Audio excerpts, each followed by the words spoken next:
ಎಲ್ಲರಿಗೂ ನಮಸ್ಕಾರ. ನಾನು ಮೊನ್ನೆ ಕಾಯಕ ಕೇಂದ್ರಿತವಾದ ಪ್ರೌಢ ಶಿಕ್ಷಣ ಮತ್ತು ಪದವಿ ಪೂರ್ವ ಶಿಕ್ಷಣ ವ್ಯವಸ್ಥೆಯ ಕುರಿತು ಒಂದಷ್ಟು ನನ್ನ ಚಿಂತನೆಯನ್ನು ಹಂಚಿಕೊಂಡಿದ್ದೆ. ಅದಾದ ನಂತರ ನಾನು ಯಾವತ್ತೂ ಯೋಚಿಸುವಂತೆ ಈ ಹಳ್ಳಿಗಳಿಂದ ಪಟ್ಟಣಗಳಿಗೆ ಮೈಗ್ರೇಷನನ್ನು ಅಂದರೆ ವಲಸೆಯನ್ನು ತಡೆಯಲಿಕ್ಕೆ ಏನು ಕ್ರಮಗಳನ್ನು ತೆಗೆದುಕೊಳ್ಳಬಹುದು, ಅದರಿಂದ ಆಗ್ತಕ್ಕಂಥ ಪ್ರಯೋಜನಗಳೇನು ಅನ್ನುವಂಥ ಒಂದು ಮುಖ್ಯವಾದ ಚರ್ಚೆಯನ್ನು ತಮ್ಮ ಮುಂದೆ ನಾನು ಮಂಡಿಸಲಿಕ್ಕೆ ಬಯಸ್ತಾ ಇದ್ದೇನೆ.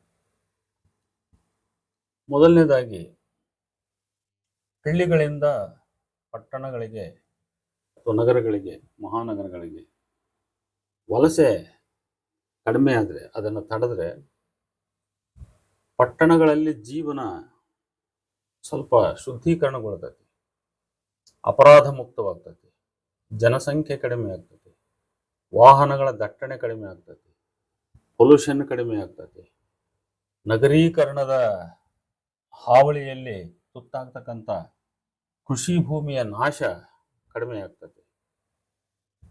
ಅಲ್ಲಿಯ ಆರೋಗ್ಯ, ವಾಯು ನೈರ್ಮಲ್ಯ, ಜಲ ನೈರ್ಮಲ್ಯ ಇತ್ಯಾದಿಗಳೆಲ್ಲವೂ ಕೂಡ ಪಟ್ಟಣಗಳಲ್ಲಿ, ನಗರಗಳಲ್ಲಿ ಹೆಚ್ಚಾಗ್ತಾ ಹೋಗ್ತವೆ. ಇದು ಪಟ್ಟಣದ ದೃಷ್ಟಿಯಿಂದ. ಇನ್ನು ಹಳ್ಳಿಯಲ್ಲಿ ಇದಾಗಬೇಕಾದ್ರೆ, ಅಂದರೆ ಪಟ್ಟಣಗಳಲ್ಲಿ ಈ ರಿಸಲ್ಟ್ ಹುಟ್ಟಬೇಕಾದ್ರೆ ಹಳ್ಳಿಗಳಲ್ಲಿ ಏನು ಕ್ರಮ ಮಾಡಬೇಕು, ಹಳ್ಳಿಯ ಜನಗಳು ಪಟ್ಟಣಕ್ಕೆ ಹೋಗದಂಗೆ ನಾವು ವಲಸೆಯನ್ನು ಹೇಗೆ ತಡೆಯಬಹುದು ಅನ್ನುವಂಥದ್ದು ಮೂಲಭೂತವಾದ ಪ್ರಶ್ನೆ. ಇದಕ್ಕೆ ಎರಡು ಪ್ರಮುಖವಾದ ಮಾರ್ಗಗಳಿವೆ. ಒಂದು, ಹಳ್ಳಿಗಳಲ್ಲಿ ಹೆಚ್ಚು ಹೆಚ್ಚು ಉದ್ಯೋಗಗಳನ್ನು ಸೃಷ್ಟಿ ಮಾಡ್ತಕ್ಕಂಥದ್ದು. ಎರಡನೆಯದು, ಹಳ್ಳಿಗಳಲ್ಲಿ ಇರ್ತಕ್ಕಂಥ ಅನುಕೂಲಗಳೇನದು, ನಾಗರಿಕ ಸೌಲಭ್ಯಗಳಂತ ಕರಿತೀವಿ. ಇವತ್ತು ಶಿಕ್ಷಣ, ಆರೋಗ್ಯ, ರಸ್ತೆ ಮುಂತಾದ ಸೌಲಭ್ಯಗಳೇನಿದವಲ್ಲ, ಈ ಸೌಲಭ್ಯಗಳನ್ನು, ಸಾರ್ವಜನಿಕ ಸೌಲಭ್ಯಗಳನ್ನು ಹೆಚ್ಚು ಉನ್ನತೀಕರಣಗೊಳಿಸ್ತಾ ಹೋಗಬೇಕು. ಅಂದರೆ ನಗರ ಪಟ್ಟಣಗಳಲ್ಲಿ ಸಿಗಬಹುದಾದ ಸೌಲಭ್ಯಗಳಿಗೆ ಅತಿ ಸಮೀಪವಾಗಿರ್ತಕ್ಕಂಥ ಸೌಲಭ್ಯಗಳು ಬಹುತೇಕ ಎಲ್ಲವೂ ನಮಗೆ ಹಳ್ಳಿಗಳಲ್ಲಿನೇ ಸಿಗ್ತವೆ ಅಂತ ಅಂದಾಗ ಜನಗಳು ಹಳ್ಳಿಯಿಂದ ನಗರಗಳಿಗೆ ವಲಸೆ ಹೋಗೋದನ್ನು ಅವರು ಸಹಜವಾಗಿ ನಿಲ್ಲಿಸ್ತಾರೆ. ಆ ದೃಷ್ಟಿಯಿಂದ ಇಲ್ಲಿ ಹಳ್ಳಿಯಲ್ಲಿ ವಾಸ ಮಾಡಿರ್ತಕ್ಕಂಥ ಜನ, ಅದರಲ್ಲಿ ಬಹಳ ಮುಖ್ಯವಾಗಿ ಯುವಕರು, ನನ್ನ ಪ್ರಕಾರ ಒಂದು 14-15 ವರ್ಷದಿಂದಲೇ ಈ ಚಿಂತನೆ ಸ್ಟಾರ್ಟ್ ಆಗಬೇಕು. ಇದು ಬರೇ ದೊಡ್ಡವರಿಗೆ ಸೀಮಿತವಾದ ಆಲೋಚನೆ ಅಲ್ಲ, ಇದು ಯುವಕರಿಗೂ ಸೀಮಿತವಾದ ಆಲೋಚನೆ ಮತ್ತು ದೊಡ್ಡವರಿಗೂ ಬೇಕಾದಂಥ ಒಂದು ಆಲೋಚನೆ. ಏನಂದರೆ, ಮೊದಲಿಗೆ ಹಳ್ಳಿಗಳ ಸಮಸ್ಯೆ ಏನಿದೆ ಅಂದರೆ, ಯಾವತ್ತೂ ವರ್ಷದ 360 ದಿನಗಳಲ್ಲಿ ಕೆಲಸಗಳು ಹಳ್ಳಿಗಳಲ್ಲಿ ಸಿಗಲ್ಲ. ಕೃಷಿ ಕೇಂದ್ರಿತವಾದ ಜೀವನ ಹಳ್ಳಿಗಳಲ್ಲಿ ನಡೀತಾ ಇರೋದ್ರಿಂದ ಅಲ್ಲಿ ಕೆಲವು ಜನ ಪಶುಸಂಗೋಪನೆಯನ್ನು, ಕೃಷಿಯ ಜೊತೆಗೆ ಪಶುಸಂಗೋಪನೆಯನ್ನು ಯಾರು ಮಾಡ್ಕೊಂಡ್ಬಂದಿರ್ತಾರೆ ಅವ್ರು ಮಾತ್ರ 360 ದಿನಗಳು ಕೂಡ ಬ್ಯುಸಿಯಾಗಿರ್ತಾರೆ. ಆದರೆ ಕೇವಲ ಕೃಷಿಯನ್ನೇ ನೆಚ್ಚಿಕೊಂಡಂಥ ಜನ ಇನ್ನು ಕೃಷಿ ಕೆಲಸ ಇಲ್ಲದಾಗ ಅವರು ವಿರಾಮದಲ್ಲಿರ್ತಾರೆ. ಆ ವಿರಾಮದಲ್ಲಿದ್ದರೆ, ಅದರಲ್ಲೂ ಈಗ ಭೂಮಿಯುಳ್ಳವರು ವಿರಾಮದಲ್ಲಿದ್ದರೆ ಅವ್ರಿಗೆ ಅವ್ರಿಗೆ ಅನ್ನ ಇರ್ತದೆ ಮನೆಯಲ್ಲಿ.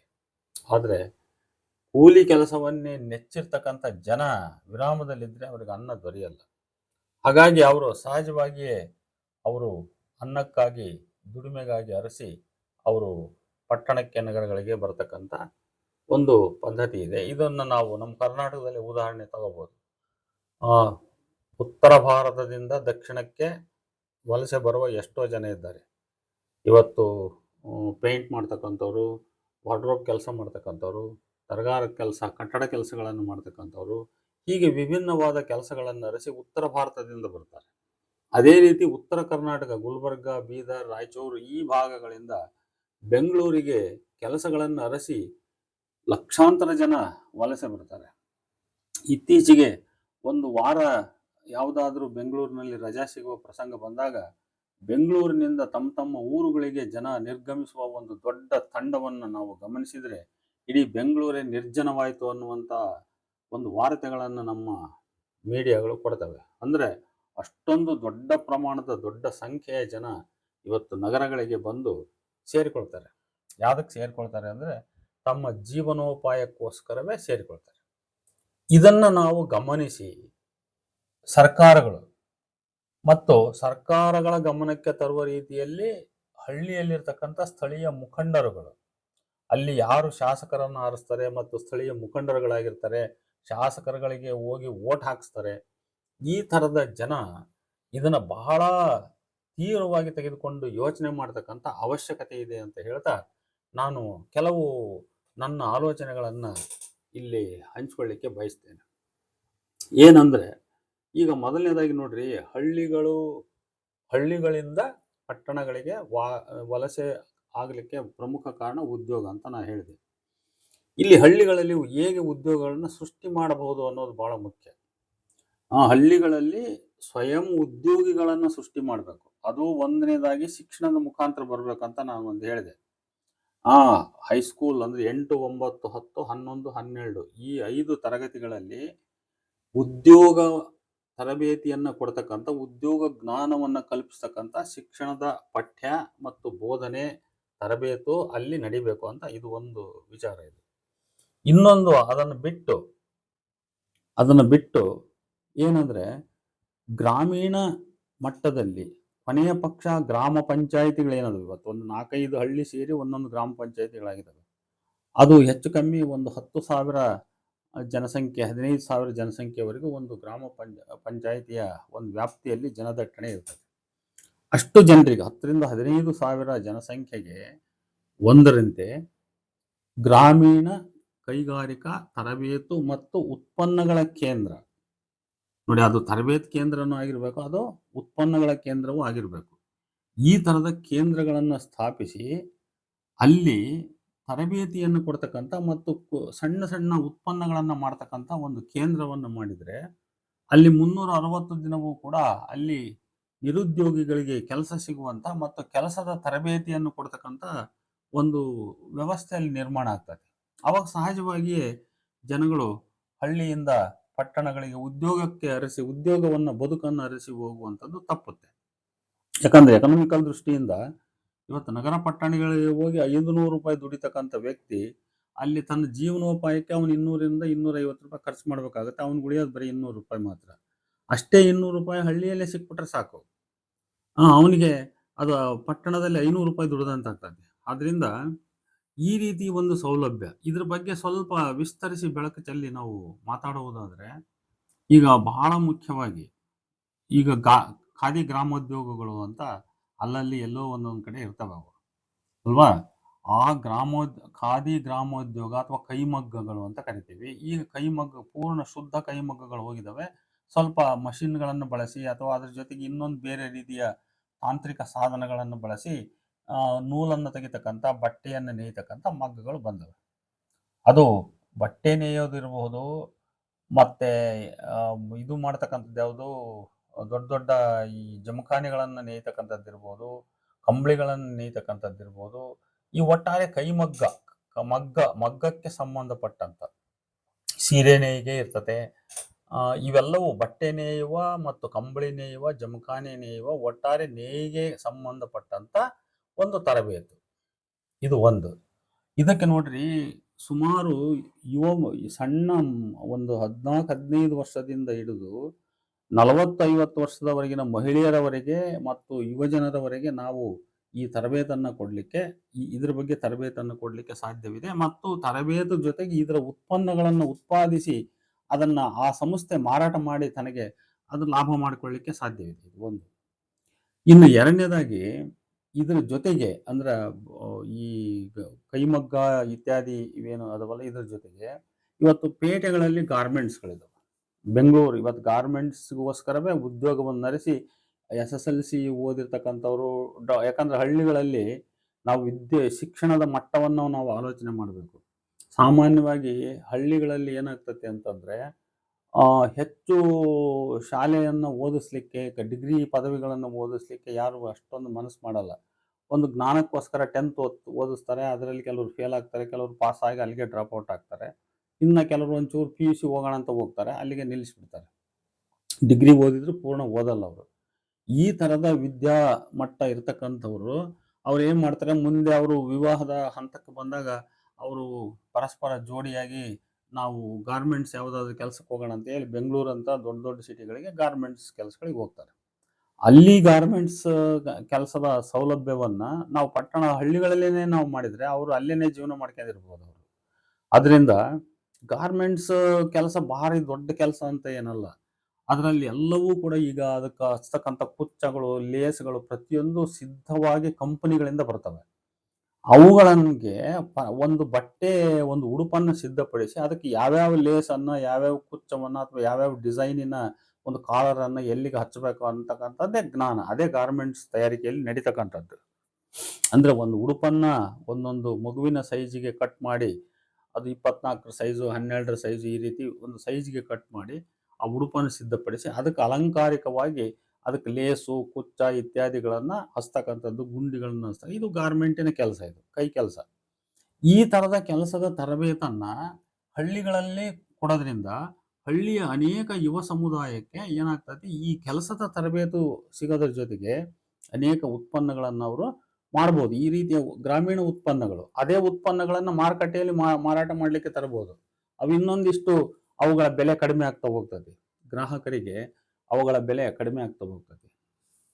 ಆಮೇಲೆ ಇದೆಲ್ಲ ಅಲ್ಲದೆ ನಾನು ಈ ಹಿಂದಿನ ವಿಡಿಯೋದಲ್ಲಿ ಹೇಳಿದೆ ಆಗಲೇ, ಅದ್ರ ಬಗ್ಗೆ ಹೆಚ್ಚು ವಿಸ್ತರಿಸಿದ ಅವಶ್ಯಕತೆ ಇಲ್ಲ, ಸುಮ್ಮನೆ ಜಾಯಿಂಟ್ ಮಾಡ್ತೀನಿ ವಿಷಯ. ಈಗ ಕೃಷಿ ತರಬೇತು, ಹಾರ್ಟಿಕಲ್ಚರ್ ತರಬೇತು, ಈ ಎಲ್ಲ ತರಬೇತುಗಳನ್ನು ಕೊಡಬಹುದು. ಆಮೇಲೆ ಪೆಟಿ ಟೆಕ್ನಿಕಲ್ ಗಾಡ್ಜೆಟ್ಸ್ಗಳನ್ನು ತಯಾರು ಮಾಡ್ತಕ್ಕಂಥದ್ದು. ಅಂದ್ರೆ ಈಗ ಮೊಬೈಲ್ಗಳನ್ನು ರಿಪೇರಿ ಮಾಡೋದಿರ್ಬೋದು, ಒಂದು ಫ್ಯಾನನ್ನು ತಯಾರು ಮಾಡೋದಿರ್ಬೋದು, ಒಂದು ಮಿಕ್ಸರನ್ನು ರಿಪೇರಿ ಮಾಡ್ತಕ್ಕಂಥದ್ದು ಇರ್ಬೋದು, ಆಮೇಲೆ ಗೋಡೆ ಗಡಿಯಾರಗಳನ್ನು ತಯಾರು ಮಾಡೋದಿರ್ಬೋದು, ಒಂದು ವಾಚ್ ರಿಪೇರಿ ಕೆಲಸಗಳಿರ್ಬೋದು.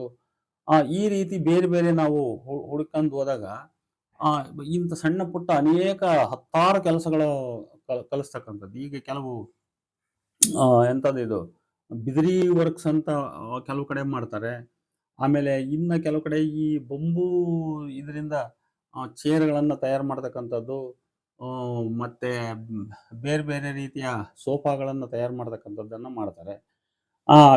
ಇಂಥವೆಲ್ಲವನ್ನು ನಾವು ತಯಾರು ಮಾಡೋದನ್ನ ಗ್ರಾಮೀಣ ಮಟ್ಟದಲ್ಲಿ ನಾವು ಕಲಿಸ್ತಾ ಹೋದ್ರೆ ಏನಾಗ್ತದೆ, ಹೆಚ್ಚು ಉದ್ಯೋಗ ಸೃಷ್ಟಿ ಆಗ್ತದೆ. ಗ್ರಾಮೀಣ ಲೆವೆಲ್ನಲ್ಲಿನೇ ಉದ್ಯೋಗ ಸೃಷ್ಟಿ ಆಗ್ತದೆ. ಜನರು ತಮ್ಮ ಕೃಷಿ ಕೆಲಸದ ಜೊತೆಗೆ ಅದನ್ನು ಬೆಳಗಿನ ಸಮಯ ಅಥವಾ ಮಧ್ಯಾಹ್ನ ಸಾಯಂಕಾಲದ ಸಮಯ ಹಿಂಗೆ ಅವರವರ ವಿರಾಮವನ್ನು ನೋಡಿಕೊಂಡು ತಮ್ಮ ಎರಡೂ ಕೆಲಸವನ್ನು ಸರಿದೂಗಿಸಿಕೊಂಡು ಈ ಕೆಲಸದ ನೈಪುಣ್ಯಗಳನ್ನು ಅವರು ಕಲಿತಾ ಹೋಗ್ತಾರೆ. ಈ ಕೆಲಸದ ನೈಪುಣ್ಯಗಳನ್ನು ಕಲಿಯೋದ್ರಿಂದ ಒಂದು ಕಡೆ ಗ್ರಾಮೀಣ ಬದುಕು ಅಂತಕ್ಕಂಥದ್ದು ಯಾವಾಗಲೂ ಉದ್ಯೋಗ ಭರಿತವಾಗಿರ್ತದೆ. ಅಲ್ಲಿ ಯುವಕರು ಇವತ್ತು ಎಷ್ಟೋ ದುರಭ್ಯಾಸಗಳಿಗೆ ಬೀಳ್ತಾರೆ. ಆಮೇಲೆ ಕೆಲವರು ಪಟ್ಟಣಗಳಿಗೆ ದುಡಿಯಕ್ಕೆ ಹೋದ್ರು ಕೂಡ ದುರಭ್ಯಾಸ ಅಂತವೆಲ್ಲ ಕಲಿತಾರೆ. ಏನೆಲ್ಲ ಬೇರೆ ರೀತಿ ಅವರು ಬದುಕನ್ನ ರೀತಿ ನೀತಿ ಕೆಡಿಸ್ಕೊಳ್ತಾರೆ. ಅದೆಲ್ಲ ತಪ್ಪಿಸ್ಲಿಕ್ಕೆ ಸಾಧ್ಯವಿದೆ. ಒಂದು ಆರೋಗ್ಯವಂತ ವೃತ್ತಿ ಭರಿತವಾಗಿರ್ತಕ್ಕಂಥ ಸಮಾಜವನ್ನು ನಿರ್ಮಾಣ ಮಾಡಲಿಕ್ಕೆ ಸಾಧ್ಯವಿದೆ. ಆದರೆ ಇವತ್ತು ಏನಾಗಿದೆ ಅಂದ್ರೆ ನಮ್ಮ ರಾಜಕಾರಣಿಗಳು ಈ ಬಗ್ಗೆ ಯಾರೂ ಕೂಡ ಯೋಚನೆ ಮಾಡ್ತಾ ಇಲ್ಲ. ಗ್ರಾಮೀಣ ಬದುಕನ್ನ ನಾವು ಅಪ್ಗ್ರೇಡ್ ಮಾಡಬೇಕು. ಇವರು ಕೂಡ ನಮಗೆ ಜೀವನಕ್ಕೆ, ಇಡೀ ದೇಶಕ್ಕೆ ಅನ್ನ ಹಾಕರ ಹಳ್ಳಿಯ ಜನ, ರೈತರು. ಹಳ್ಳಿಯ ಜನ ರೈತರು ಕೆಲಸ ಮಾಡೋದು ಬಿಟ್ರೆ ಯಾರಿಗೂ ತುತ್ತು ಅನ್ನ ಸಿಗಲ್ಲ. ರೈತ ನೇಗಿಲನ್ನು ಕೆಳಗಿಟ್ಟ ಕೈ ಕಟ್ಕೊಂಡು ಕುಂತ ಅಂದ್ರೆ ಅವನಿಗೂ ಅನ್ನ ಸಿಗಲ್ಲ, ದೇಶಕ್ಕೂ ಅನ್ನ ಸಿಗಲ್ಲ. ಇಂಥ ಪರಿಸ್ಥಿತಿ ಇದೆ. ಆದರೆ ಇವತ್ತು ನಮ್ಮ ರಾಜಕಾರಣಿಗಳು ಹಳ್ಳಿಗಳ ಕಡೆ ಯಾರೂ ಗಮನ ಕೊಡ್ತಾ ಇಲ್ಲ. ಹಳ್ಳಿಗಳನ್ನ ಉದ್ಧಾರ ಮಾಡಲಿಕ್ಕೆ ಅವರು ಯೋಚನೆ ಮಾಡ್ತಾ ಇಲ್ಲ. ಹಳ್ಳಿ ಜನಗಳಿಗೆ ಬೇಕಾದೆಲ್ಲ ವಿಚಾರಗಳನ್ನ ಈ ಎಲ್ಲ SLC PUC ಓದಿರ್ತಕ್ಕಂಥ ಡ್ರಾಪ್ಔಟ್ಸ್ಗಳಿಗೆ ಏನೆಲ್ಲ ಕಲಿಸ್ಬೋದು. ಅವ್ರಿಗೆ ಕಂಪ್ಯೂಟರ್ ಕಲಿಸ್ಬೋದು, TV ರಿಪೇರಿ ಮಾಡೋದು ಕಲಿಸ್ಬೋದು, ಫೋನ್ ರಿಪೇರಿ ಮಾಡೋದು ಕಲಿಸ್ಬೋದು, ಎಲ್ಲದನ್ನು ಕಲಿಸ್ಬೋದು. ಹಾಗಾಗಿ ಇದು ಒಂದು ಭಾಗ. ಇದು ಅಂದ್ರೆ ನಾನು ಇದನ್ನೆಲ್ಲ ಹೇಳ್ತಕ್ಕಂಥದ್ದು ಸಾಂಕೇತಿಕ. ಇದನ್ನು ಬಿಡಿಯಾಗಿ ಯೋಚನೆ ಮಾಡ್ತಾ ಹೋದ್ರೆ ಇಂಥ 100 ಅವಕಾಶಗಳು, 100 ಆಪ್ಷನ್ಸ್ಗಳು ನಮಗೆ ಗೊತ್ತಾಗ್ತವೆ. ಅದನ್ನೊಂದು ದೊಡ್ಡ ಪಟ್ಟಿಯನ್ನು ಮಾಡಬಹುದು. ಅದನ್ನ ಗ್ರಾಮೀಣ ಮಟ್ಟದಲ್ಲಿ ಯಾವ್ಯಾವುದನ್ನು ಕಲಿಸ್ಬೋದು ಅಂತ ಹೇಳಿ ಅದನ್ನ ಯೋಚನೆ ಮಾಡ್ಬೋದು. ಒಟ್ಟು ಗ್ರಾಮೀಣ ಮಟ್ಟದಲ್ಲಿ ಗ್ರಾಮೀಣ ಉದ್ಯೋಗ ತರಬೇತು ಮತ್ತು ಉತ್ಪಾದನಾ ಕೇಂದ್ರ ಅಂತ ಒಂದು ಮಾಡಿ ಅಲ್ಲಿಗೆ ಈ ರೀತಿ 16-18 ವರ್ಷದ ಯುವಕರಿಂದ ಹಿಡಿದುಬಿಟ್ಟು 45-50 ಯಾರು ಬೇಕಾದ್ರೂ ಬರಲಿ, ಅವರು 45-50 ವರ್ಷದವರೆಗೆ ಬರಲಿ, ಇನ್ನೂ ಹೆಚ್ಚು ಅವ್ರಿಗೆ ತಾಕತ್ತಿದೆ ಅಂದರೆ ಇನ್ನೂ ಬರಲಿ. ಅವರೆಲ್ಲರೂ ಬಂದು ಅಲ್ಲಿ ಕೆಲಸದ ತರಬೇತನ್ನು ಕಲಿತು ಒಂದು ಕೆಲಸದ ಒಂದು ವಸ್ತುವನ್ನು ಉತ್ಪಾದನೆ ಮಾಡಿದರೆ ಅವ್ರಿಗೆ ಉದ್ಯೋಗ ಆಯಿತು, ಅಲ್ಲಿ ಉತ್ಪಾದನೆ ಹೆಚ್ಚಾಯಿತು. ಇದು ಒಂದು ಭಾಗ. ಇದರಿಂದ ಮೈಗ್ರೇಷನ್ನ ತಡೆಯಲಿಕ್ಕೆ ಸಾಧ್ಯವಿದೆ. ಪಟ್ಟಣಗಳಲ್ಲಿ ನಡೀತಕ್ಕಂಥ ಸಾಮಾಜಿಕ ಅಪರಾಧಗಳನ್ನು ತಡೆಯಲಿಕ್ಕೆ ಸಾಧ್ಯವಿದೆ. ಇದು ಒಂದು ಭಾಗ. ಇನ್ನೊಂದು ಭಾಗಕ್ಕೆ ಬರೋಣ. ಇನ್ನೊಂದು ಏನಂದ್ರೆ ನಾಗರಿಕ ಸೌಲಭ್ಯಗಳು. ಇವತ್ತು ಹಳ್ಳಿಗಳು ಏನಾಗಿದಾವೆ ಅಂತ ಹೇಳಿದ್ರೆ ಅವರು ಕೂಡ ಟ್ಯಾಕ್ಸ್ ಕೊಡ್ತಾರೆ, ಅವರು ಕೂಡ ದುಡಿತಾರೆ, ದೇಶಕ್ಕೆ ಅನ್ನ ಹಾಕ್ತಾರೆ. ಆದರೆ ನಾಗರಿಕ ಸೌಲಭ್ಯಗಳ ವಿಚಾರದಲ್ಲಿ ನಮ್ಮ ಸರ್ಕಾರಗಳು ನಗರಗಳಿಗೂ ಮತ್ತು ಹಳ್ಳಿಗಳಿಗೂ ಒಂದು ತಾರತಮ್ಯವನ್ನ, ಅದು ತರತಮ ಭೇದವನ್ನ, ನೀತಿಯನ್ನು ಅನುಸರಿಸ್ತದೆ. ಹಾಗಾಗಿ ಎಲೆಕ್ಟ್ರಿಸಿಟಿ ಕೊಟ್ಟರೆ ಸಿಟಿಗಳಿಗೆ 24 hours ಕೊಡ್ತಾರೆ, ಪಟ್ಟಣಗಳಿಗೆ ಕಡಿತಗೊಳಿಸ್ತಾರೆ. ಇಷ್ಟೇ ಅವಧಿ ಅಂತ ಕೊಡ್ತಾರೆ. ಹೀಗಾಗಿ ಮಾಡೋದ್ರಿಂದ ಹಳ್ಳಿಗಳಲ್ಲಿ ಏನಾಗ್ತತಿ, ಸೌಲಭ್ಯಗಳು ಕಡಿಮೆ ಆಗ್ತಾ ಹೋಗ್ತವೆ. ಈಗ ಯಾರಾದರೂ ಪಟ್ಟಣದಿಂದ ಹೋದವನು ಹಳ್ಳಿಯಲ್ಲಿ ಬೇಸಿಗೆ ಕಾಲದಲ್ಲಿ ಇದ್ರೆ ಅವನಿಗೆ ಭಾಳಷ್ಟು ಕಾಲ ಫ್ಯಾನ್ ಇರಲ್ಲ, ಕರೆಂಟ್ ಇರಲ್ಲ, ಅವನು ಸೆಕೆ ಅಂತಾನೆ, ಅಯ್ಯೋ ಯಾಕಪ್ಪ ಈ ಹಳ್ಳಿ ಬಂದು ಸಾಯೋದು ಅಂತ ಹೇಳ್ಬಿಟ್ಟು ಬೇಜಾರು ಪಡ್ತಾನೆ. ಅದನ್ನು ಅಲ್ಲಿ ಕೂಡ 24 hours ಕರೆಂಟ್ ಒಂದು ಸಪ್ಲೈ ಈ ವ್ಯವಸ್ಥೆ ಇದ್ರೆ ಅವನು ಪಟ್ಟಣಕ್ಕೆ ಬರೋಕ್ಕೆ ಅಥವಾ ಪಟ್ಟಣದ ಜೀವನನೇ ಚೆನ್ನಾಗಂತ ಅವನು ಯೋಚನೆ ಮಾಡೋಕ್ಕೆ ಇಷ್ಟಪಡಲ್ಲ. ಅವನು ಹಳ್ಳಿಗಳಲ್ಲಿ ಮನೆ ಕಟ್ಕೊಂಡಿರ್ಬೋದು ಅಂತಾನೆ. ಇವತ್ತು ಎಷ್ಟೋ ಜನ ರಿಟೈರ್ಡ್ ಟೀಚರ್ಸ್ಗಳು ನಗರದ ಹತ್ತಿರದ ನಿಯರ್ ಬೈ ಟೌನ್ಸ್ಗಳಿಗೆ, ನಿಯರ್ ಬೈ ಸಿಟಿಗಳಿಗೆ ಹೋಗಿ ಸೆಟ್ಲ್ ಆಗಿ ಜೀವನ ಮಾಡ್ಲಿಕ್ಕೆ ಯಾಕೆ ಯೋಚನೆ ಮಾಡ್ತಾರೆ ಅಂತ ಹೇಳಿದ್ರೆ ಈ ಸೌಲಭ್ಯಗಳಿಗೋಸ್ಕರ ಯೋಚನೆ ಮಾಡ್ತಾರೆ. ಆದ್ರೆ ಅದೇ ಸೌಲಭ್ಯ ಅಲ್ಲಿ ದೊರೆತರೆ ಅವರು ಪಟ್ಟಣಗಳಿಗೆ ಹೋಗಿ ಬದುಕಲಿಕ್ಕೆ ಅವ್ರು ಯಾರು ಇಷ್ಟಪಡಲ್ಲ. ಯಾಕಂದ್ರೆ ಅಲ್ಲಿ ಸ್ವಲ್ಪ ಭೂಮಿಯನ್ನು ಇಟ್ಕೊಂಡಿರ್ತಾರೆ. ಆ ಭೂಮಿ ನೋಡ್ಕೊಂತ ತಮ್ಮ ಹೊಲಗದ್ದೆ ನೋಡ್ಕೊಂಡ್ಬಿಟ್ಟು ಮನೆಯಲ್ಲಿ ಇದ್ಕೊಂಡು ಜೀವನ ಮಾಡ್ತಾರೆ. ಹಾಗಾಗಿ ಈ ಹಳ್ಳಿಗಳ ನಾಗರಿಕ ಸೌಲಭ್ಯದ ವಿಚಾರಕ್ಕೆ ಬಂದಾಗ ಮೊದಲು ಉತ್ತಮವಾದ ರಸ್ತೆ, ಶುದ್ಧವಾದ ಕುಡಿಯ ನೀರು. ಇತ್ತೀಚೆಗೆ ಶುದ್ಧ ಕುಡಿಯ ನೀರಿನ ಘಟಕ ಅಂತ ಬಂದಿದಾವೆ, ಅದು ಸರಿಯಾದ. ಆಮೇಲೆ ಆಸ್ಪತ್ರೆ. ಅಲ್ಲಿ ಪ್ರತಿಯೊಂದು, ಈಗ ಕೆಲವು ಕಡೆ ಪ್ರಾಥಮಿಕ ಆರೋಗ್ಯ ಕೇಂದ್ರ, ಆರೋಗ್ಯ ಘಟಕ ಅಂತ ಇದಾವೆ. ಅವು ಕೆಲವು ಕಡೆ ಸರಿಯಾಗಿ ಕಾರ್ಯನಿರ್ವಹಿಸ್ತವೆ, ಇನ್ನು ಕೆಲವು ಕಡೆ ಸರಿಯಾಗಿ ಕಾರ್ಯನಿರ್ವಹಿಸಲ್ಲ. ಕೆಲವು ಕಡೆ ಸರಿಯಾಗಿ ವೈದ್ಯರಿರಲ್ಲ. ಹೀಗೆಲ್ಲ ಅಲ್ಲಿ ಅವ್ಯವಸ್ಥೆ ಇದೆ. ಅದನ್ನ ಸರಿಯಾಗಿ ಇದು ಮಾಡಬೇಕು. ಅದ್ರ ಜೊತೆಗೆ ಸ್ವಲ್ಪ ಒಂದೊಂದು 10-20 ಹಳ್ಳಿ, ಒಂದು 15-20 ಸಾವಿರ ಜನಸಂಖ್ಯೆಯ ಕೇಂದ್ರವಾಗಿಟ್ಟುಕೊಂಡು ಒಂದು ಉತ್ತಮವಾದ ಆರೋಗ್ಯ ಕೇಂದ್ರ, ಅಲ್ಲಿ ಹೆಚ್ಚು ಕಡಿಮೆ ಅಲ್ಲಿ ಬ್ಲಡ್ ಟೆಸ್ಟು, ಎಕ್ಸ್ರೇ, ಮತ್ತೊಂದು ಏನು ಸ್ಕ್ಯಾನ್ ಏನು ಮಾಡ್ತಾರಲ್ಲ, ಈ ಥರದ ಒಂದು ವ್ಯವಸ್ಥೆ ಉಳ್ಳಂಥ ಆಸ್ಪತ್ರೆಗಳು, ಅಂದರೆ ಹೆಚ್ಚು ಅಪ್ಗ್ರೇಡೆಡ್ ಹಾಸ್ಪಿಟಲ್ಸ್ಗಳು ಅಲ್ಲಿ ನಿರ್ಮಾಣ ಆದರೆ ಒಂದೊಂದು ಸಣ್ಣ ಪುಟ್ಟದ್ದು ಏನೋ ಆಗಿರ್ತೈತಿ, ಅದಕ್ಕೆ ಅಲ್ಲಿ ಹೋಗಿ ಎಕ್ಸ್ರೇ ಮಾಡಿಸ್ರಿ ಅಂತಾರೆ, ಸ್ಕ್ಯಾನ್ ಮಾಡಿಸ್ರಿ ಅಂತಾರೆ, ಅಥವಾ ಇನ್ನೊಂದು ಏನೋ ಚಿಕ್ಕ ಬ್ಲಡ್ ಟೆಸ್ಟ್ ಮಾಡಿಸ್ಕೊಂಬರ್ರಿ ಅಂತಾರೆ. ಶುಗರ್ ಟೆಸ್ಟ್ ಇವತ್ತೆಲ್ಲ ಎಲ್ಲ ಕಡೆ ಇದು ಕಾಮನ್. ಇದು ಪ್ರತಿಯೊಬ್ಬರು ಮಂತ್ಲಿ ಶುಗರ್ ಇರ್ತಕ್ಕಂಥವ್ರು ತಿಂಗಳಿಗೆ ಒಂದು ಸಾರಿ ಆದರೂ ಕೊನೆಯ ಪಕ್ಷ ಶುಗರ್ ಟೆಸ್ಟ್ ಮಾಡಿಸ್ಕೊಳ್ತಕ್ಕಂಥದ್ದು ಇವೆಲ್ಲ ಕಾಮನ್. ಇವು ಅಷ್ಟಕ್ಕೋಸ್ಕರ ಅವರು ಹತ್ತಿರದ ನಗರ ಪಟ್ಟಣಗಳಿಗೆ ಹೋಗ್ಬೇಕಾಗ್ತದೆ. ಇನ್ನು ಕೆಲವು ಮನೇಲಿ ಬಂದಬಿಡ್ರಿ, ಅವರವರೇ ಚುಚ್ಕೊಂಡು ಶುಗರ್ ಟೆಸ್ಟ್ ಮಾಡಿಸ್ಕೊಳ್ತಕ್ಕಂಥ ಮಷಿನ್ ಬಂದವೆ, ಅವರವರೇ ಟೆಸ್ಟ್ ಮಾಡ್ಕೊಂಡು BP ಚೆಕ್ ಮಾಡವು, ಅವೆಲ್ಲ ಬಂದವೆ. ಅಷ್ಟೆಲ್ಲ ಇದ್ದಾಗ್ಯೂ ಕೂಡ ಒಂದು ಲ್ಯಾಬ್ನಲ್ಲಿ, ಒಂದು ಪ್ರಯೋಗಾಲಯದಲ್ಲಿ ನಮ್ಮ ರಕ್ತ ಪರೀಕ್ಷೆ ಅಥವಾ ಇನ್ನೂ ಬೇರೆ ಬೇರೆ ರೀತಿಯ ಪರೀಕ್ಷೆಗಳನ್ನು ಮಾಡಿಸ್ಕೊಳ್ತಕ್ಕಂಥ ಅವಶ್ಯಕತೆ ಏನಿರ್ತದೆ, ಅಂಥ ಸೌಲಭ್ಯಗಳುಳ್ಳಂಥ ಆಸ್ಪತ್ರೆಗಳು ನಿರ್ಮಾಣ ಆಗಬೇಕು. ಎರಡನೇದು, ಇವೆಲ್ಲದಕ್ಕಿಂತ ಬಹಳ ಮುಖ್ಯವಾದ ಕಾರಣ ಶಿಕ್ಷಣ ಏನಾಗಿದೆ ಅಂತಂದರೆ, ಭಾಳಷ್ಟು ಜನ ಇವತ್ತು ಆಂಗ್ಲ ಮಾಧ್ಯಮ ಶಿಕ್ಷಣ, ಇವರು ಕನ್ನಡದ ಕೂಗು ಅನ್ನೋದು ಏನೈತಲ್ಲ, ಅದು ಸುಮ್ಮನೆ ಸ್ಲೋಗನ್, ಕೂಗಕ್ಕಷ್ಟೇ. ಅದು ಪ್ರಯೋಗಕ್ಕೆ, ಜೀವನಕ್ಕೆ ಅದರಿಂದ ಯಾವ ಪ್ರಯೋಜನವೂ ಇಲ್ಲ. ಆಂಗ್ಲ ಮಾಧ್ಯಮ ಶಿಕ್ಷಣ ಇವತ್ತು ಹೆಚ್ಚು ಹೊಟ್ಟೆಗೆ ಅನ್ನ ಕೊಡ್ತಕ್ಕಂಥ ಶಿಕ್ಷಣ ಅನ್ನೋ ರೀತಿಯಲ್ಲಿ ಅದು ಪ್ರಚುರವಾಗಿರೋದ್ರಿಂದ ಎಲ್ಲ ಉತ್ತಮಸ್ಥ ಕುಟುಂಬಗಳು ತಮ್ಮ ಮಕ್ಕಳನ್ನು ಏನು ಮಾಡ್ತವೆ, ಆಂಗ್ಲ ಮಾಧ್ಯಮ ಶಾಲೆಗಳಿಗೆ ಹಾಕಲಿಕ್ಕೆ ಪ್ರಯತ್ನ ಮಾಡ್ತವೆ. ಈಗ ಗ್ರಾಮೀಣ ಭಾಗದಲ್ಲಿ ಕೂಡ ಕೆಲವು ಆಂಗ್ಲ ಮಾಧ್ಯಮ ಶಾಲೆಗಳು ಹುಟ್ಟಿ ಸುಮಾರು 7-8-10 ಹಳ್ಳಿಯ ಹುಡುಗರನ್ನ ಬಸ್ಗಳಲ್ಲಿ ಹಾಕೊಂಡು ಹೋಗಿ ಅಲ್ಲಿ ಶಿಕ್ಷಣ ಕೊಡ್ತಕ್ಕಂಥ ಒಂದು ವ್ಯವಸ್ಥೆ ಈಗಾಗಲೇ ಸ್ವಲ್ಪ ಅಲ್ಲಲ್ಲಿ ಕಣ್ಣಿಗೆ ಕಾಣ್ತಾ ಇದೆ ಅಲ್ವಾ. ಇದನ್ನೇ ಈಗ ಏನಾಗಿದೆ ಅಂದ್ರೆ, ಹಳ್ಳಿಗಳಲ್ಲಿ ಆಗಲೇ ಕೆಲವು ಪ್ರೌಢಶಾಲೆಗಳು ಈಗ 20-30 ವರ್ಷದಿಂದ 40 ವರ್ಷದಿಂದ ರನ್ ಆಗ್ತಾ ಬಂದಿದ್ದಾವೆ. ಅವು ಈಗ ಸ್ಟ್ರೆಂತ್ ಅನ್ನು ಕಳ್ಕೊಂಡಿದ್ದಾವೆ. ಅದರಲ್ಲಿ ಕೆಲವು ಸರ್ಕಾರಿ ಶಾಲೆಗಳಿದಾವೆ, ಕೆಲವು ಖಾಸಗಿ ಶಾಲೆಗಳಿದಾವೆ. ಖಾಸಗಿ ಶಾಲೆಯು ಉದಾಹರಣೆ ಕೆಲವು ಮಠದ ಶಾಲೆಗಳೇ ಇದಾವೆ. ಆದ್ರೆ ಅವರು ಮಠಸ್ಥರು ಏನ್ ಮಾಡಿದ್ದಾರೆ, ಸಂಪೂರ್ಣ ಆ ಶಾಲೆಗಳನ್ನ ಏನು ಅಭಿವೃದ್ಧಿ ಪಡಿಸದಂತೆ ನಿರ್ಲಕ್ಷ್ಯ ವಹಿಸಿ, ಅಲ್ಲಿ ಸ್ಟ್ರೆಂತ್ ಏನ್ ಬೇಕಾದ್ರೆ ಆಗ್ಲಿ ಅಂದು, ಅಲ್ಲಿ ಕೇವಲ ನಾಮಕಾವಸ್ಥೆಗೆ ಎಷ್ಟು ಬರ್ತದೆ ಅಷ್ಟೇ, ಅಲ್ಲಿ ಸಿಬ್ಬಂದಿ ಕೆಲವು ಅರ್ಧಮರ್ಧ ಸಿಬ್ಬಂದಿ ಪರ್ಮನೆಂಟ್ ಇರ್ತಾರೆ, ಇನ್ನು ಅರ್ಧಮರ್ಧ ಆನರರಿ ಟೀಚರ್ ತಗೊಂಡು ಶಾಲೆಗಳನ್ನ ರನ್ ಮಾಡ್ತಾರೆ. ಇದು ಒಂಥರ ಮಲತಾಯಿ ಧೋರಣೆ. ಇದು ಮಲತಾಯಿ ಧೋರಣೆ ಅಂದ್ರೆ ಯಾವ ಸ್ವಾಮೀಜಿಗಳು, ಯಾವ ಪೀಠಾಧಿಪತಿಗಳು ನಗರಗಳಲ್ಲಿ ದೊಡ್ಡ ದೊಡ್ಡ ಕಾನ್ವೆಂಟ್ಗಳನ್ನು ಕಟ್ಟಿಸಿ ಬಡಬಗ್ಗರು ಕೊಟ್ಟಂತ ದುಡ್ಡು ದೇಣಿಗೆ ಎಲ್ಲ ಕೋಟ್ಯಾಂತರ ದುಡ್ಡನ್ನು ತಗೊಂಡು ಇಲ್ಲಿ ನಗರ ಪಟ್ಟಣಗಳಲ್ಲಿ ಇನ್ವೆಸ್ಟ್ ಮಾಡಿ ಪಟ್ಟಣದ ಶ್ರೀಮಂತರಿಗೆ ಒಂದು ಎಲೈಟ್ ಕ್ಲಾಸ್ಗೆ ಅನುಕೂಲ ಮಾಡಿದಂತಹ ಮಠಾಧಿಪತಿಗಳು ಹಳ್ಳಿಯ ಗ್ರಾಮೀಣ ಜನರನ್ನ ನಿರ್ಲಕ್ಷ್ಯ ಮಾಡಿರ್ತಕ್ಕಂಥದ್ದು ಇದು ದುರ್ದೈವದ ಸಂಗತಿ. ಆದ್ರೆ ಅವರೇ ಬಂದು ಇವ್ರನ್ನ ಪಲ್ಲಕ್ಕಿ ಹೊತ್ತು ಮೆರವಣಿಗೆ ಮಾಡ್ತಕ್ಕಂಥವ್ರು. ಇಂಥದೊಂದು ವಿಪರ್ಯಾಸ ಸಂಗತಿ ನಮ್ಮಲ್ಲಿದೆ. ಇರಲಿ, ಈಗ ಇಂಥ ಮಠಗಳು ಪೀಠಗಳು ಯಾರು ಶಾಲೆಗಳನ್ನು ರನ್ ಮಾಡ್ತಾರೆ ಅವರು ಸೇರಿ, ಸರ್ಕಾರಿ ಶಾಲೆಗಳು ಸೇರಿ ಅವುಗಳನ್ನು ಅಪ್ಗ್ರೇಡ್ ಮಾಡಬೇಕು. ಇವತ್ತೆಲ್ಲ ಡಿಜಿಟಲ್ ಕ್ಲಾಸ್ ಆಗಿದ್ದಾವೆ, ಆ ಥರದ ಮಟ್ಟಕ್ಕೆ ಅಪ್ಗ್ರೇಡ್ ಮಾಡಬೇಕು. ಆಮೇಲೆ ಜೊತೆಗೆ ಆಂಗ್ಲ ಮಾಧ್ಯಮ ಬೋಧನೆ, ಆಂಗ್ಲ ವಿಷಯದ ಮೇಲೆ ಒತ್ತು ಇರತಕ್ಕಂಥ ಶಿಕ್ಷಣ ಹಳ್ಳಿಗಳಲ್ಲಿ ಕೂಡ ಸಿಗಬೇಕಾದ ಆ ಮಟ್ಟಕ್ಕೆ ನಮ್ಮ ಪ್ರೈಮರಿ ಶಾಲೆಗಳು, ಹೈಸ್ಕೂಲ್ಗಳು, ಇವತ್ತೇನು ಗ್ರಾಮೀಣ ಮಟ್ಟದಲ್ಲಿ ಇರ್ತಕ್ಕಂಥ ಶಾಲೆಗಳಿದಾವೆ ಅವು ಅಭಿವೃದ್ಧಿ ಆದರೆ, ಅವನ್ನ ಈ ಮಟ್ಟಕ್ಕೆ ನಾವು ಏರಿಸಿದ್ರೆ ಸಹಜವಾಗಿದ್ರಿಂದ ಪಟ್ಟಣಕ್ಕೆ ಬರ್ತಕ್ಕಂಥ ಒಂದು ವಲಸೆ ಸಹಜವಾಗಿ ಕಡಿಮೆ ಆಗ್ತದೆ, ಆಟೋಮೆಟಿಕ್ ಆಗಿ ಕಡಿಮೆ ಆಗ್ತದೆ. ಇದರ ಪ್ರಯೋಗ ಬೇಕಾದ್ರೆ ಇದನ್ನು ಮಾಡಿದ್ರೆ ಮುಂದಿನ ಒಂದು 5-6 ವರ್ಷ ಒಳಗೆ ಇದರ ರಿಸಲ್ಟ್ ಅನ್ನು ನಾವು ನೋಡಿಬಿಡಬಹುದು. ಹಾಗಾಗಿ ಶಿಕ್ಷಣ ಕ್ಷೇತ್ರದಲ್ಲಿ ಗ್ರಾಮೀಣ ಮಟ್ಟದಲ್ಲಿರ್ತಕ್ಕಂಥ ಸಂಸ್ಥೆಗಳನ್ನ ಅಪ್ಗ್ರೇಡ್ ಮಾಡಿ ಅವುಗಳನ್ನ ಹೊಸ ರೀತಿಯ ಕಾಲಮಾನಕ್ಕೆ ತಕ್ಕಂತೆ, ಪೇಟೆಗಳಲ್ಲಿ ಎಂಥ ಶಾಲೆಗಳಿದಾವೆ, ಪೇಟೆಗಳಲ್ಲಿ ಎಂಥ ಶಿಕ್ಷಣ ದೊರೀತೈತೆ ಆ ಮಟ್ಟಕ್ಕೆ ಬೋಧನಾ ಮಾಧ್ಯಮ ಇರ್ಬೋದು, ಶಾಲೆಗಳಿರತಕ್ಕಂಥ ಪೀಠೋಪಕರಣ ಇರ್ಬೋದು, ಪಾಠೋಪಕರಣ ಇರ್ಬೋದು, ಅವೆಲ್ಲವುಗಳನ್ನು ಕೂಡ ಉನ್ನತ ಮಟ್ಟಕ್ಕೆ ಏರಿಸಿ ಬೋಧನೆ ಮಾಡಿ ಅಲ್ಲಿ ಉತ್ತಮ ಶಿಕ್ಷಣ ಹಳ್ಳಿಯಲ್ಲಿ ಕೂಡ ದೊರೆತೈತೆ ಅನ್ನುವಂಥ ವಿಶ್ವಾಸ ಹಳ್ಳಿಯ ಜನರಿಗೆ ಮೂಡುವಂತೆ ಮಾಡಬೇಕು. ಇದು ಆಗಬೇಕಾದ ಮೊದಲ ಕೆಲಸ. ಇದಾದ ಮೇಲೆ ಇನ್ನು ಕೆಲವು ವಿಚಾರಗಳು ಏನಿದಾವ ಅಂತಂದ್ರೆ, ಈಗ ರಸ್ತೆಗಳು ಇರ್ತವೆ, ಇವ್ರು ಏನ್ ಮಾಡ್ತಾರೆ ಅಂತ ಹೇಳಿದ್ರೆ ಕೆಲವನ್ನ ಗ್ರಾಮ ಪಂಚಾಯಿತಿ ವ್ಯಾಪ್ತಿಯೊಳಗೆ ಬಿಟ್ಟು PWD ವ್ಯಾಪ್ತಿಯೊಳಗಿನ ರಸ್ತೆಗಳನ್ನ ರಿಪೇರಿ ಮಾಡ್ತಾರೆ.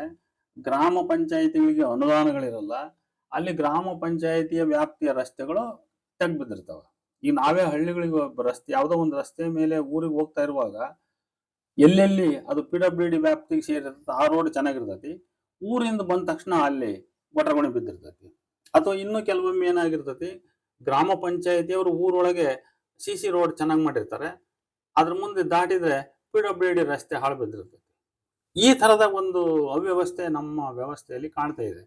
ಆದರೆ ಇದನ್ನ ಹೋಲ್ ಅಂಡ್ ಸೋಲ್ ರಸ್ತೆಯನ್ನ, ಅದು ಹಳ್ಳಿ ಒಳಗೆ ಹೋಗ್ಲಿ, ಪಟ್ಟಣದ ಒಳಗೆ ಹೋಗ್ಲಿ, ಎಲ್ಲಾದ್ರೂ ಹೋಗ್ಲಿ, ಅದನ್ನ ಹೋಲ್ ಅಂಡ್ ಸೋಲ್ ಇಡೀ ಒಟ್ಟು ರಸ್ತೆಯ ಜವಾಬ್ದಾರಿಯನ್ನ PWD ಇಲಾಖೆ ತೆಗೆದುಕೊಂಡು ಅದನ್ನ ಇವ್ರು ಪೇಟೆಗಳಲ್ಲಿ ಹೆಂಗೆ ರಸ್ತೆಗಳನ್ನು ಮಾಡ್ತಾರೆ, ಪೇಟೆಗಳಲ್ಲಿ ಹೆಂಗೆ ಕಾಲುವೆ ವ್ಯವಸ್ಥೆ ಮಾಡ್ತಾರೆ, ಪೇಟೆಗಳಲ್ಲಿ ಹೆಂಗೆ ಶುದ್ಧ ಕುಡಿಯೋ ನೀರಿನ ವ್ಯವಸ್ಥೆ ಮಾಡ್ತಾರೆ ಅಥವಾ ವಾಟರ್ ಸಪ್ಲೈ ಮಾಡ್ತಾರೆ, ಆಮೇಲೆ ಪೇಟೆಗಳಲ್ಲಿ ಹೆಂಗೆ ಕರೆಂಟ್ ವಿದ್ಯುತ್ ಸಪ್ಲೈ ವ್ಯವಸ್ಥೆಯನ್ನು ನಿರ್ವಹಿಸ್ತಾರೆ, ಆ ಮಟ್ಟಕ್ಕೆ ಹಳ್ಳಿಗಳಲ್ಲಿ ಜೀವನ ಹೆಚ್ಚು ಹೆಚ್ಚು ಉನ್ನತೀಕರಣಗೊಂಡ್ರೆ ಏನಾಗ್ತದೆ, ಪೇಟೆಗೆ ಬರ್ತಕ್ಕಂಥ ತಪ್ತದೆ. ಇನ್ನು ವಾಣಿಜ್ಯ ವ್ಯವಹಾರಗಳಿರ್ತವೆ, ಅದನ್ನ ಯಾವುದೇ ಒಂದು ನಿರ್ಬಂಧಕ್ಕೆ ಅದನ್ನ ಒಳಪಡಿಸ್ಲಿಕ್ಕೆ ಬರಲ್ಲ, ಅಲ್ಲಲ್ಲಿ ಒಂದೊಂದು ಮಾರ್ಕೆಟ್ ಸಿಸ್ಟಮ್ ಇರುತ್ತೆ.